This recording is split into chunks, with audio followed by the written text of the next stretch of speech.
வணக்கம் நண்பர்களே. பராசக்தி படம் இன்னொரு சர்ச்சையை கிளப்பியிருக்கு. அது என்னென்னா, இந்த பராசக்தி படக்குழுவை தனது வீட்டு பொங்கல் நிகழ்ச்சிக்கு, பொங்கல் விருந்துக்கு அழைச்சி அவங்கள பாராட்டியிருக்காரு பிரதமர் மோடி. அதாவது முருகன், மத்திய அமைச்சர் முருகன் வீட்டில் எப்போதும் ஆண்டுதோறும் பொங்கல் கொண்டாடப்படுவது வழக்கம். அது கடந்த ஆண்டிலிருந்து பிரபலமாயிடுச்சு. எதனால்னா, நடிகை மீனா அந்த விழாவில் இருந்ததுனால ரொம்ப பிரபலமாயிடுச்சு அது. அந்த விழாவுக்கு பிரதமர் மோடி இந்த பராசக்தி குழுவை அழைச்சிருக்காங்க. இவங்களும் போய் அந்த நிகழ்ச்சியில் கலந்துக்கிட்டு மோடியின் பாராட்டை பெற்றிருக்காங்க. இப்போ இது எதுக்கு இதை செய்கிறாங்க? பராசக்திங்கிறது நியாயமாக ஒன்றிய அரசு இதுக்கு சென்சார் சர்டிஃபிகேட் கொடுக்கறதில்ல. இதுக்கு தான் காலதாமதம் செஞ்சுருக்கணும். காரணம், பல இடங்களில் ஒன்றிய அரசை இந்த படம் கண்டிக்கிற மாதிரி இருக்குது. அதே போல் இங்கே தமிழ்நாட்டில் இருந்த அந்த அரசு எப்படி எதிராக இருந்தது தமிழ் மக்களுக்கு அப்படிங்கிறத சித்தரிச்சிருக்கு. அதே போல் இந்தி ஒழிக, இந்தி திணிப்புக்கு நாங்கள் எதிராக இருக்கிறோம். இந்தி மொழியை நீங்கள் இங்கே திணிக்கிறதால இந்த மக்களுக்கு எப்பேற்பட்ட சிரமங்கள் ஏற்படுது அப்படிங்கிறதெல்லாம் சொல்கிற மாதிரி இருக்குது. இதையெல்லாம் பொதுவாக இப்போ இங்கே தமிழ்நாட்டில் இருக்கிற திமுக அரசு சொன்னால் அங்கே மத்தியில் இருக்கிற பாஜக அரசு அதை ஏற்றுக்காது. இங்கே பொதுவாக தமிழர்கள் என்ன கோரிக்கை வச்சாலுமே அதை ஏற்றுக்கொள்ளக்கூடாது அப்படிங்கிற மனநிலை அவங்களுக்கு. அவங்க இந்தி திவஸ் அப்படின்னு இந்தி நாளை கொண்டாடுவாங்க.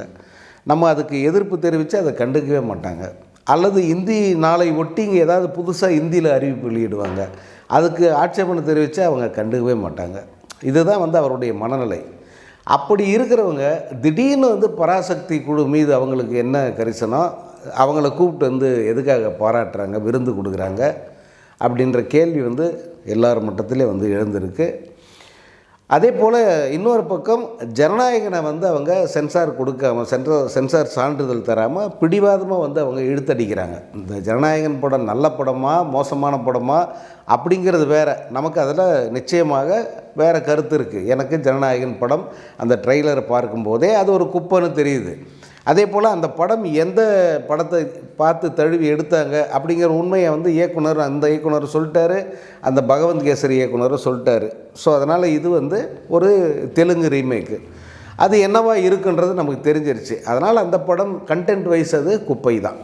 ஆனால் அது குப்பையாக இருந்தாலும் ரிலீஸ் ஆகிறதுக்கான அனுமதியை, அந்த சான்றிதழை சென்சார் அதிகாரிகள் கொடுத்துருக்கணும். அதை இப்படி இழுத்தடிக்க வேண்டிய அவசியம் இல்லை அப்படிங்கிறத எல்லோரது பொதுவான கருத்து. அதாவது திரைத்துறையை சேர்ந்தவர்கள், சினிமா நல்லா இருக்கணும்னு நினைக்கிற அத்தனை பேருமே அது என்ன படமாக வேணால் இருந்துட்டு போகுது, நீ பார்த்து உனக்கு அப்ஜெக்ஷன் சொன்ன காட்சியில் நீக்கியாச்சில்ல, படத்தை ரிலீஸ் பண்ண அனுமதி கொடுக்க வேண்டியது தானே அப்படிங்கிறதா எல்லாரது கருத்தம். ஸோ இந்த சூழலில் இங்கே பராசக்தி வர்சஸ் ஜனநாயகன், சிவகார்த்திகேயன் வர்சஸ் விஜய் அப்படின்னு சொல்லிட்டு ஒரு நிலையை ஏற்கனவே உருவாக்கிட்டாங்க.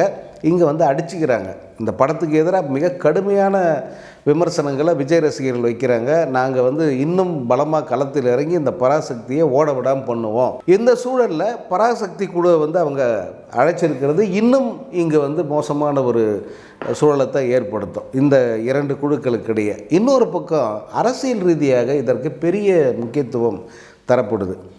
காரணம் என்னென்னா, இந்த பராசக்தியில் காட்டப்படுகிற காலகட்டம் 1964, 65. அந்த காலகட்டத்தில் இங்கே தமிழ்நாட்டிலும் சரி மத்தியிலும் சரி ஆட்சியில் இருந்தது எதுன்னா காங்கிரஸ் தலைமையிலான லால் பகதூர் சாஸ்திரி அரசாங்கம் இங்கே பக்தவச்சலம் தலைமையில் காங்கிரஸ் அரசாங்கம் இங்கே. இதில் பக்தவச்சலம் மிக கொடூரமான ஒரு முதல்வராக தான் காட்டப்பட்டிருப்பார். அவரை மாதிரி மோசமான ஒரு முதலமைச்சர் தமிழ்நாட்டிலே இருந்ததில்லை அப்படின்னு சொல்கிற அளவுக்கு தான் அவரது செயல்பாடுகள் இருந்தன. அதை அப்படியே அங்கே சித்தரிச்சிருப்பாங்க. அங்கே மத்தியில் இப்போ அவங்க ரொம்ப பிடிவாதமாக இருந்தாங்க. இந்தி தமிழர்கள் மீது திணிப்பதில் மிக பிடிவாதமாக இருந்தாங்க அப்படிங்கிற காட்சிகள் நிறையா இருக்கும். அதே போல் இந்திரா காந்தி அவங்க அப்போ தகவல் ஒலிபரப்புத்துறை அமைச்சராக இருந்திருக்காங்க. லால் பகதூர் சாஸ்திரி பிரதமராக இருக்கும்போது இவங்க அமைச்சர், யூனியன் மினிஸ்டர். அதுக்கப்புறம் தான் இவங்க பிரதமராக வராங்க.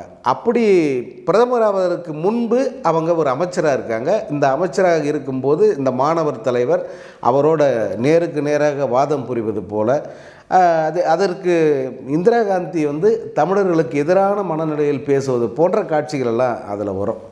அது வந்து இங்கே இருக்கிற காங்கிரஸ் நிர்வாகிகள் மத்தியிலே ஒரு புகைச்சலை ஏற்படுத்தியிருக்கு. இந்த மாதிரி வந்து காட்சி வச்சுருக்காங்களே, இதை வந்து இவங்க அனுமதிச்சிருக்காங்க அப்படின்ற மாதிரி வந்து இங்கே ஒரு அதிருப்தி இருக்குது. இந்த நிலையில் மோடியே கூப்பிட்டு இவங்களுக்கு விருந்து கொடுக்குறாருன்னா, அப்போது இங்கே இந்த பராசக்தியில் காட்டப்படுவது பாஜக அல்ல, அது காங்கிரஸை தான் வந்து அவங்க அப்படி சித்தரிச்சிருக்காங்க, நாங்கள் இல்லை. அதனால் காங்கிரஸுக்கு எதிராக இந்த மூவ் அப்படிங்கிற மாதிரி வந்து அவங்க இதை செய்கிறாங்க. இப்படி செய்கிறதால வந்து காங்கிரஸை இன்னும் கடுப்பேற்ற முடியும். ஏன்னா அந்த பக்கம் காங்கிரஸ் தலைவர் ராகுல் காந்தி விஜயை ஆதரித்து பேச ஆரம்பிச்சிருக்கார். அவர்களை வந்து இன்னும் நெருக்கமாக வந்து கோத்து விட்டால் இந்த கூட்டணியை கூட உடைச்சிடலாம். அதாவது காங்கிரஸ் திமுக, இந்த காங்கிரஸுக்கும் திமுகவுக்கும் எதிரான ஒரு அந்த போக்கை வந்து நம்மால் உருவாக்க முடியும். ஏன்னா இந்த இந்தி திணிப்புங்கிறதே வந்து என்ன, காங்கிரஸ் காலத்தில் வந்தது, அதை எதிர்த்தது வந்து திமுக மிக கடுமையாக எதிர்த்து களமாடிச்சு, அதை தேர்தலில் சரியாக பயன்படுத்துச்சு. அதனுடைய விளைவு காங்கிரஸ் வந்து அன்னைக்கு ஆட்சியை இழந்தது தமிழ்நாட்டில். அதன் பிறகு மீண்டும் தமிழ்நாட்டில் காங்கிரஸ் ஆட்சியை பிடிக்கிற அளவுக்கு அது பலம் பெறவும் இல்லை, அதற்கான முயற்சியில் அவங்க ஈடுபடவும் இல்லை, அது வேறு விஷயம். ஆனால் அன்னைக்கு திமுக கிட்ட இழந்த ஆட்சியை திரும்ப அவங்களால பெற முடியலை. அப்போது இந்த இடத்துல காங்கிரஸையும் திமுகவையும் எதிரிகளாக மாற்றினாக்க அரசியல் களத்தில் நமக்கு வெற்றி சுலபமாகும். அதுக்கு இந்த பராசக்தி அப்படிங்கிற ஒரு காயை நம்ம சரியான முறையில் நகர்த்தினால் இந்த நிலை உருவாவதற்கு வாய்ப்பு இருக்குது அப்படின்னு வந்து மோடி நினைத்திருக்கக்கூடும். அதனுடைய ஒரு பகுதியாக தான் வந்து பராசக்தி குழுவை அவங்க அழைச்சிருக்காங்க. இது வந்து நம்ம நாட்டின் பிரதமர். நம்ம இப்போ இதில் ஒரு படக்குழு, ஒரு படம் வெளியாகியிருக்கு, பலத்த பாராட்டை பெற்றிருக்கு. அந்த படக்குழுவுக்கு வந்து பல தரப்பிலிருந்தும் பாராட்டுகள் குவியுது. அந்த குழுவை நாட்டின் பிரதமர் நேரில் அழைத்து பாராட்டுறாரு. அப்படி பார்த்தீங்கன்னா இது பராசக்திக்கு பெருமை, அந்த படக்குழுவுக்கும் பெருமை தான். இந்த உள்ளடி அரசியல்லாம் இருக்குல்ல, இந்த அரசியலை பற்றி நம்ம கவலைப்பட தேவையே இல்லை. ஏன்னா அது வேலை செய்யாது. இந்த உள்ளடி அரசு இந்த மாதிரி பண்ணால் திமுகவையும் காங்கிரஸையும் எதிரெதிராக நிற்க வச்சிடலாம் அப்படின்னு மோடி நினச்சாருனாக்க அது மிகப்பெரிய தவறு. இப்போவும் வந்து ராகுல் காந்தி விஜய் பாராட்டி போட்ட அந்த ட்வீட்டுங்கிறது ஒரு கருத்து சுதந்திரத்துக்கு ஆதரவான ஒரு பதிவு, அப்படித்தான் இதை எடுத்துக்கிறாங்க எல்லாருமே. இப்போ முதல்வர் ஸ்டாலின் கூட அந்த பதிவை அவர் அப்படி தான் எடுத்துக்கிறார். ஏன்னா அவரும் அதே பாணியில் பதில் சொல்லியிருக்கார். அதே பாணியில் விஜயையோ ஜனநாயகன் படத்தை பற்றியோ வந்து குறிப்பிடாமல் சென்சார் போர்டை வந்து மத்திய அரசு தனது பகடைக்காயை பயன்படுத்த அதை வச்சுக்கிட்டு வந்து மிரட்டுறாங்க அப்படிங்கிறத அவர் பதிவு பண்ணிட்டார். அதே பதிவு தான், பட் ஜனநாயகன் பெயர் விஜய் பெயரை சொல்லி வந்து ராகுல் காந்தி பதிவு பண்ணியிருக்கார். சம்மந்தப்பட்டவன் வாய மூடிக்கிட்டு இருக்கான், அது வேறு விஷயம். என்ன இவங்க எல்லாரும் இப்படி பேசுகிறாங்க, பராசக்தி பாராட்டு நடக்குது, ஜனநாயகனை முடக்கிட்டாங்க அப்படின்னு எல்லாரும் பாராட்டினாலும் சம்மந்தப்பட்டவன் அப்படியே கல்லூலி மங்க மாதிரி உக்காண்டிருக்கான். அதனால் அது தனி அரசியல் அது. ஆனால் இந்த பராசக்தி அழைக்கப்பட்ட பிறகு வந்து அரசியல்கெல்லாம் அப்படியே பரபரப்பாகுது. எல்லோருமே வந்து இதுக்கு பின்னாடி இது இருக்குமா, இதுக்கு பின்னாடி இந்த அரசியல் இருக்குமா, மோடி வந்து இந்த பராசக்தியை வச்சு வந்து இங்கே அரசியல் பண்ணுறாரு அப்படின்ற அந்த கருத்துக்கள் எல்லாம் வந்து ஓடிக்கிட்டு இருக்கு. ஒவ்வொரு பாயிண்ட்டும் வந்து அவங்கவங்க கோணத்தில் வந்து இது ஒரு அர்த்தத்தை கொடுக்கும். ஆனால் பொதுவாக நம்ம மேம்போக்காக பார்க்கிற போது இந்த குழுவை அழைத்து பிரதமர் பாராட்டுறார் அப்படிங்கிறது இந்த படத்துக்கு ஒரு மைலேஜாக தான் மாறும். அவங்க நினைக்கிற மாதிரி அரசியல் களத்தில் இது எந்த சலசலப்பையும் ஏற்படுத்தாது அப்படிங்கிறது தான் என்னுடைய பார்வை. நீங்கள் இப்போ என்ன பண்ணாலும் இப்போ சிவகார்த்திகேயன் வந்து பாஜகவில் சேர்ந்துட போகிறாரா, இல்லை படத்தை எடுத்த டான் பிக்சர்ஸு அது திமுக குடும்பத்து ஒரு நிறுவனம் தான், அந்த நிறுவனம் பாஜக பக்கம் போயிட போதா, இப்படி இது எதுவுமே நடக்க போகிறதில்ல.